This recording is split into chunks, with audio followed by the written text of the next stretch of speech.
Assalamu alaikum everyone. I am Mohsina Mukhtar from Snowman Publishers. And in this video we are going to talk about page number 9 of Knowledge Wheel English series. This is the book for nursery classes. Look, this is page number 9 and it's all about letter B. We have 3 icons at the top of this page: listening, speaking and reading. So we know we have to do 3 tasks on this page: listening, speaking and reading. We have one QR code, story telling. जब आप इस code को scan करेंगे तो आप letter B की story तक access कर पाएंगे.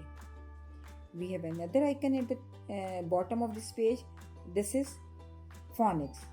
तो आप जब इसको स्कैन करेंगे तो आप लेटर साउंड की वीडियोस तक एक्सेस कर पाएंगे. सो बच्चों को लेटर बी बताने से पहले पेज के बारे में थोड़ा सा डिस्कस कीजिए ताकि बच्चों को इंटरेस्ट पैदा हो और वो दिलचस्पी लें. जब बच्चे इंटरेस्ट के साथ सीखते हैं तो वो बहुत आसानी के साथ बहुत कुछ सीख जाते हैं. सो आप उनसे बात कर सकती हैं. Look here, what can you see in this picture. अगर बच्चे इसको तितली कहते हैं तो आप कह सकते हैं yes, this is a butterfly. It's a beautiful butterfly. And what are in the basket. Yes, these are bananas and these are balloons. And what is the colour of this balloon. Yes, pink. तो इस तरह जब आप बच्चों से सवालात करेंगे तो बच्चों की लिसनिंग स्किल्स बेहतर होंगी, कम्युनिकेशन स्किल्स बेहतर होंगी और साथ साथ वो जब आपको जवाबात देंगे तो उनका कॉन्फिडेंस भी बिल्ड होगा. उसके बाद आप बच्चों को लेटर शेप बताइए. बच्चों से कहिए this is capital B, this is small B. Capital B, small B, capital B, small B.